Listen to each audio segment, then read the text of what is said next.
This courtroom hearing starts like any other, but within seconds, it turns into pure chaos. A man walks in claiming he's not bound by the law, not under the court's authority, and not responsible for his actions. Meet Jacob Ed Mollis, a self-proclaimed sovereign citizen, now facing serious felony arson charges after allegedly setting fire to his own parents' property. And the damage? Thousands of dollars gone, and a family completely torn apart. But instead of taking the charges seriously, Mollis immediately begins interrupting the judge, speaking in confusing half-sentences, dodging questions, and even pretending he doesn't understand English. Every time the court tries to explain his rights, he talks over them. Every time he's given a chance to cooperate, he makes things worse. The judge stays calm, but you can feel the tension rising. This isn't a small case either. He's accused of willfully burning property worth up to $20,000. A felony that could land him behind bars for years. Yet Mollis acts like the system owes him something, blaming the court for his life problems and refusing to accept any responsibility. And that's when things get serious. The judge sets a $10,000 cash bond, strict release conditions, and orders a full mental health evaluation after noticing his erratic behavior. No contact with his parents. No leaving the state. No breaking the rules. One mistake, and he's back in jail. What you're about to see isn't just a hearing, it's a complete meltdown. A perfect example of what happens when courtroom reality collides with delusion. Trust me, this gets wild fast. Thank you. And Mr. Feigelson, if you would enter your appearance, please. Yes, Your Honor. Good afternoon. Assistant Public Defender Stephen Feigelson on behalf of Mr. Mullins, who's present by way of video conferencing this afternoon. All right. Thank you. Mr. Mullins, this is a felony complaint indicating on or about January 24th of 2025 at 216 East Thomas Street, Lansing, Ingham County, Michigan. Sir, count one alleges that you did willfully and maliciously burn, damage, or destroy by fire or explosive personal property with a value of $1,000 or more, but less than $20,000. That is contrary to law. It is a felony, carries a maximum penalty of 5 years and or $10,000 or 3 times the value of the property damaged or destroyed, whichever is greater. Do you understand the charge and the maximum penalty, Mr. Mullins? I understand your perspective of what occurred and outside well, of that. hang on. Before you go too far, this is just what's written on the paper. You are presumed innocent. Let me finish, okay? And you'll understand why I'm saying this. You are presumed innocent. So we want to make sure that you don't say anything today that can be used against you. So when you get to talk with your attorney in private, that's when you're going to want to talk about what happened or didn't happen. I can only tell you what the charge is and the penalty is, and then you'll talk to your attorney and they will help you prepare a defense against the charge. Does that make sense? I'm 29 years old. I understand. Like, you know what I mean? I get it, bro. Good. Okay. All right. Then, Mr. Mullins, you understand the charge and the maximum penalty. You don't have to agree to it. You just understand. Is that right? Right. Yeah. No disrespect. Okay. Perfect. All right. Now, you do have rights as well. You have the right to plead guilty, not guilty, or stand mute. You have the right to a trial by a judge or a jury, and at that trial, you can present or confront witnesses. If they would not appear, the court can order them to do so.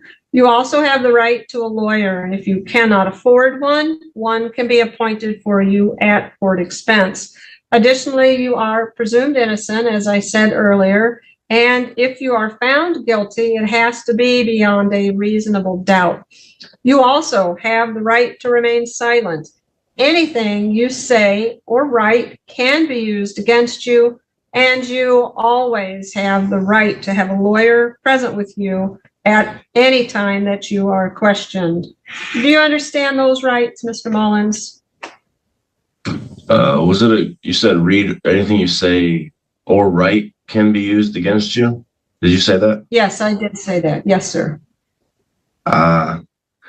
Me no speak English on that one, but everything else, yes. Okay, good. All right, then, is he applying for an attorney today, Mr. Feigelson? Yes, he is. He presently works with our office on another matter, Your Honor.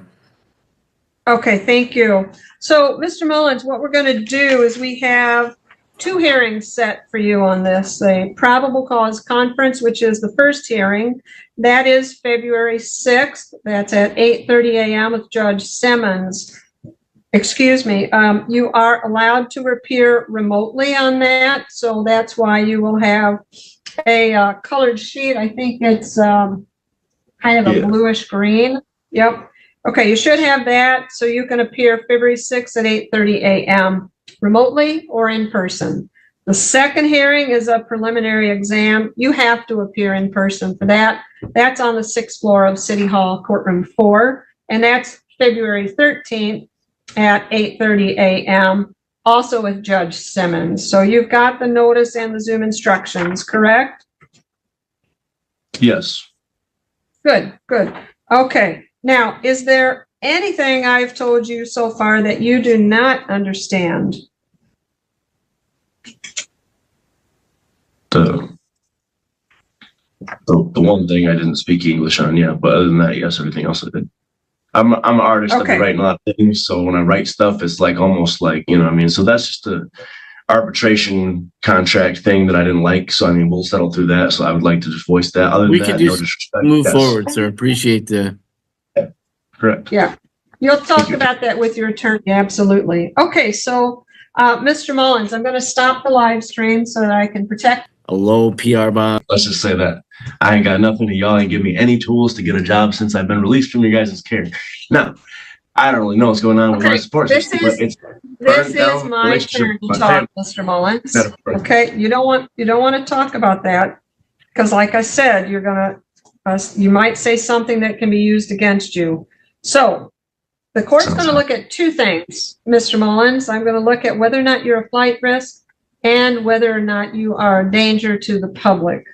In regards to that, I'm going to look at your criminal history. I'm going to look at the allegations. I'm going to look at your ties to the community, your employment status. You live with your parents. I look at all of those to determine 2 things. I do have a concern for the safety of the public. On the matter that I arraigned you on first, the arson, you are presumed innocent, but as I look at the allegations, it presents a concern to the court for the safety of you and any other individuals that reside in that location. I understand that would be your parents. 1995. Okay, Trust me. this is my turn, sir. Okay, so based on that, I'm not going to grant you a PR bond because I don't find that that is sufficient to ensure your appearance, as well as protect the public, as specifically here your parents. The court is going to set a cash surety bond on this of $10,000 to ensure your appearance. We're not done yet, sir. Okay, now, first of all, the condition of your release is do not miss any court dates and do not violate any state or local laws while you're on bond.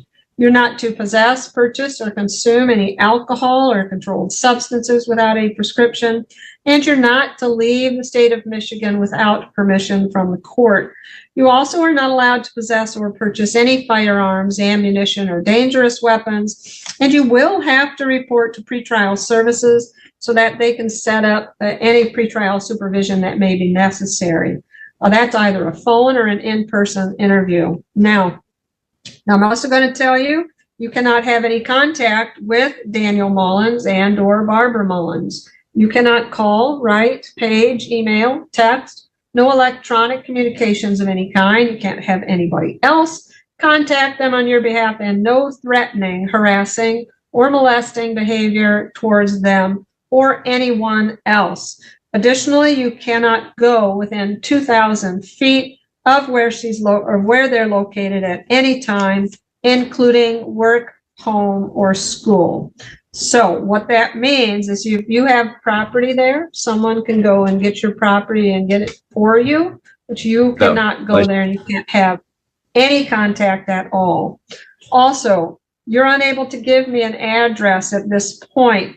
So if you are released, you have 24 hours to notify the public defender's office of the address where you're staying. If you don't do that within the 24 hours, the court then sets a bench warrant for you. Do you understand that?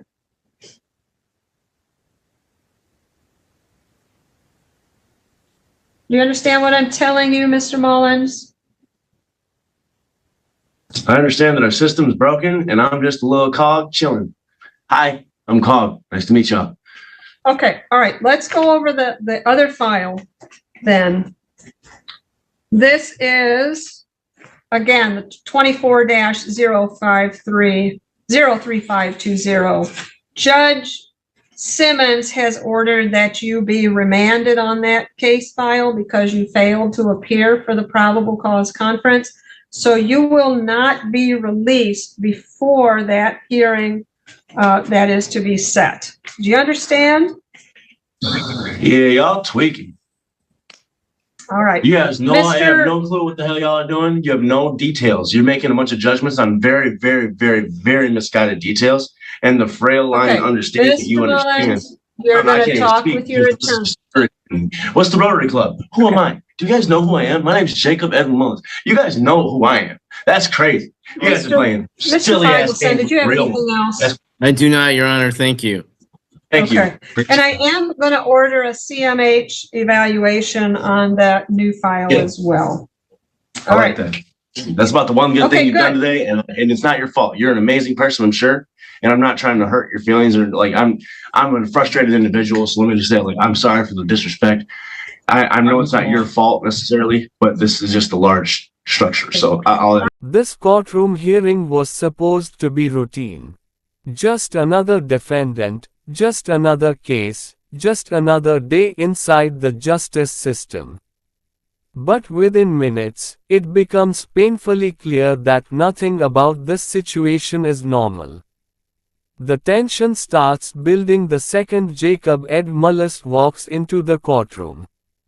His body language is strange, unfocused, almost detached, like he doesn't fully understand where he is or why he's there.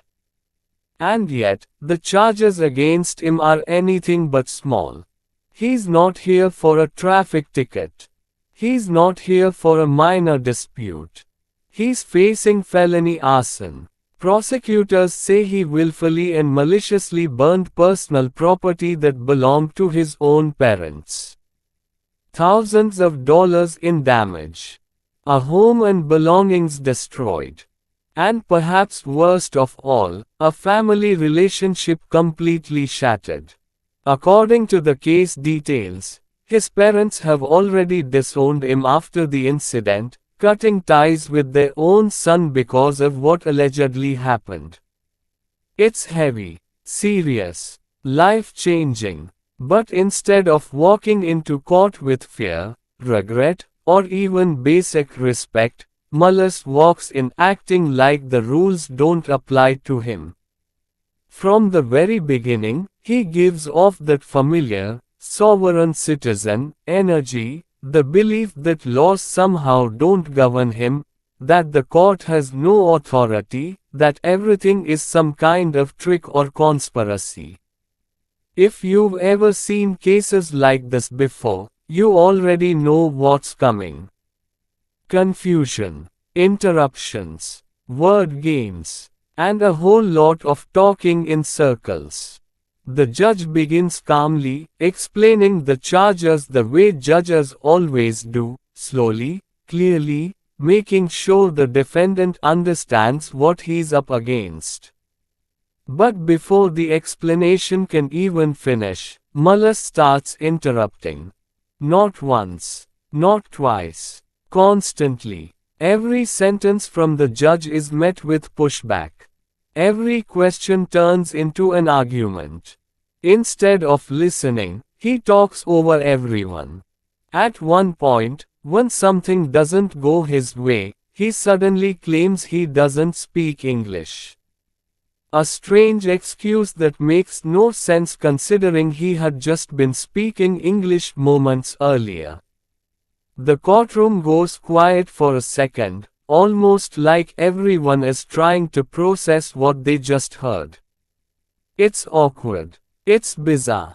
And honestly, it's frustrating to watch.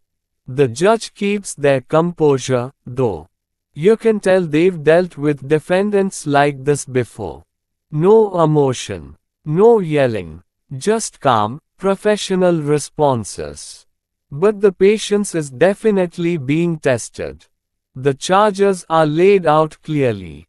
Willfully burning personal property valued between $1,000 and $20,000.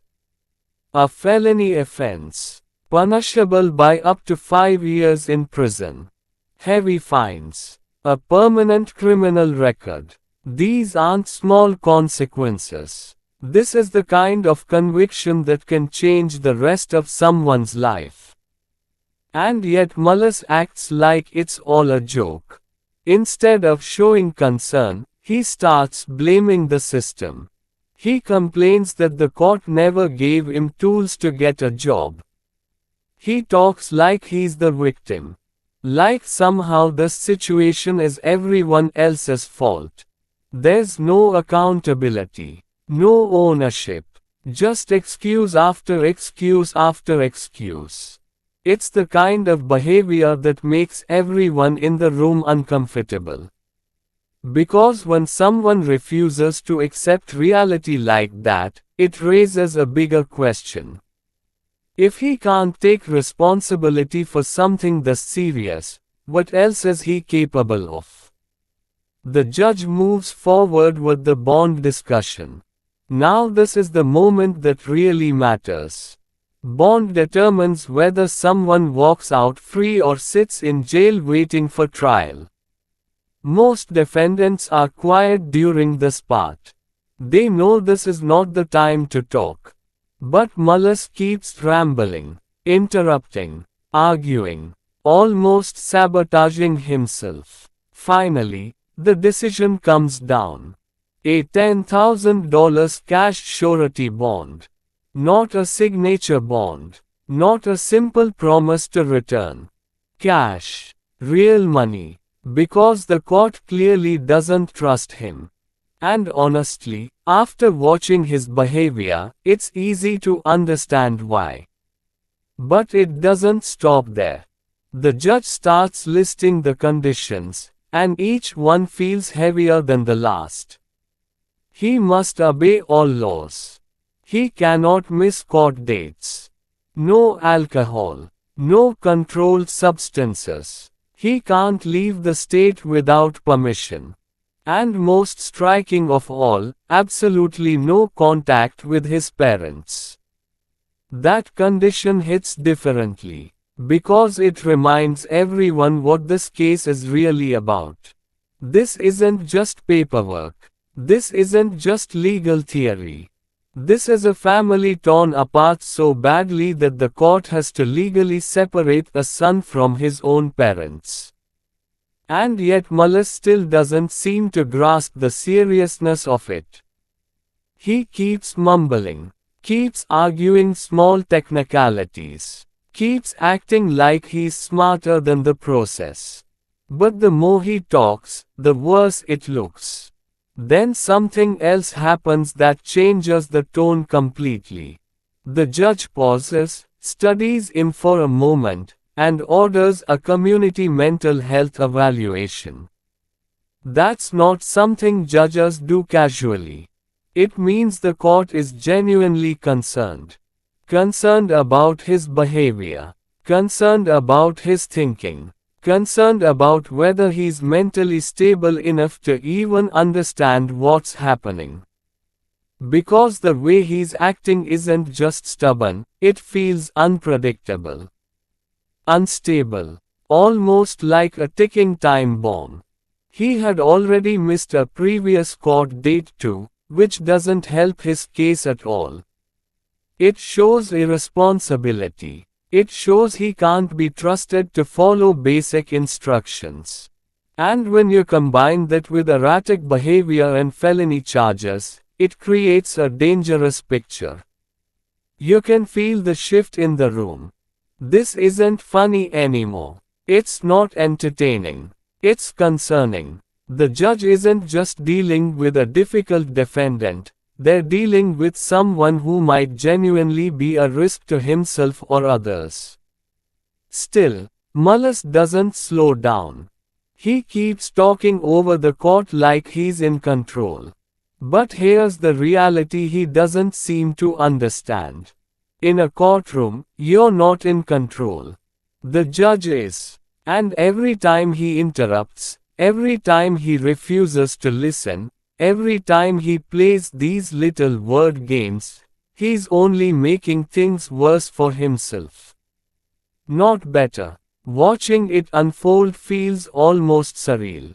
Like you're witnessing someone actively sabotage their own future in real time. All he had to do was stay quiet, listen, and cooperate. Instead, he turns a simple hearing into chaos. And now he's staring at felony charges, a massive bond, strict restrictions, a mental health evaluation, and the very real possibility of years behind bars. All while still pretending the system doesn't apply to him. Moments like this are a harsh reminder of something people often forget. You can argue with reality all you want. You can claim the court has no authority. You can say the laws don't apply to you. But at the end of the day, when you are standing in front of a judge, reality always wins. And denial always loses. By the time the hearing wraps up, one thing is crystal clear. This isn't just another defendant. This is someone spiraling. Someone refusing to accept responsibility. Someone whose own choices brought him right here to this moment. And now, whether he believes in the court or not, the court definitely believes in him. And it's watching his every move.